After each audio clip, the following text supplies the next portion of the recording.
Hello student, स्वागत है आपका अपने यूट्यूब चैनल क्विक रिवीजन में। स्टूडेंट, हम चैप्टर नंबर 2 का रिवीजन कंप्लीट कर चुके हैं और आज एक और चैप्टर नंबर 3 दो चर वाले रैखिक समीकरण युग्म हमारा शुरू हो रहा है। हम सबसे पहले इसका बेसिक स्ट्रक्चर समझेंगे। आइए देखते हैं स्टूडेंट किस प्रकार के सवाल इसमें आते हैं। हमें दो समीकरण देता है, a1x plus b1y plus c1 is equal to 0। इसे हम समीकरण नंबर 1 मानते हैं। और एक समीकरण होता है a2x plus b2y plus c2 equal to 0, equation number 2।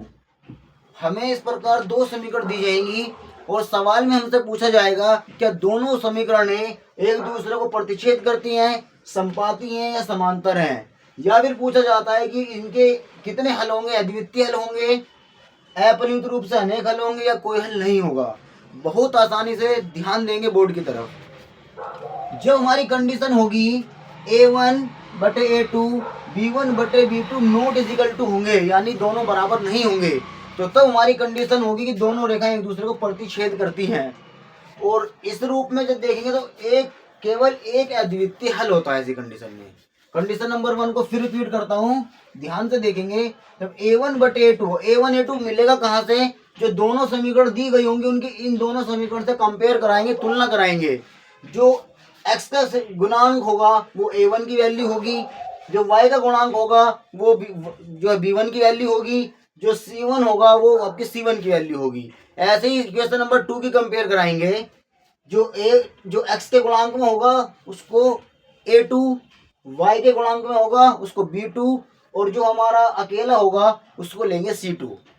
सवाल जब करेंगे और अच्छे से समझ में आएगा। फिलहाल आप इस वीडियो को कई बार रिवीजन कर कर इसी को जो है आप लोग अच्छे से देखेंगे।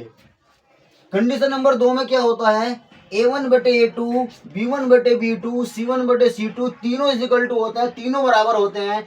तो ऐसी कंडीशन में रेखाएं संपाती होती हैं और अपरिमित रूप से अनेक हल होते हैं।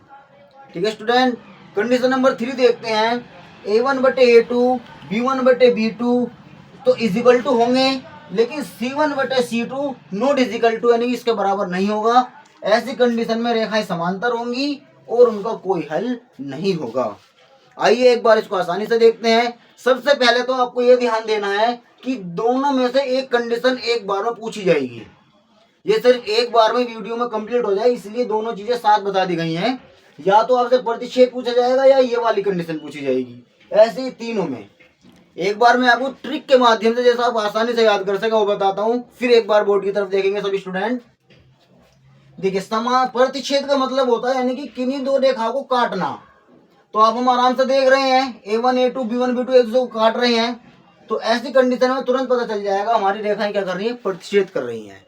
कंडीशन नंबर 2 में देखेंगे, जब हमारे पास a1 बटे a2 b1 बटे b2 इजिकल टू आ गई है, हम c2 को भी c1 c2 को भी चेक करेंगे। यहाँ क्यों चेक नहीं किया, तो हमें शुरू में पता चल चुका है कि प्रतिच्छेद वाली कंडीशन हो चुकी है। कंडीशन नंबर 2 में अगर हमारे ये इजिकल टू आते हैं तो हम c1 बटे c2 को देखते हैं। अगर ये भी बराबर आता है तो समपाती, सम माने सभी, पाती माने बराबर।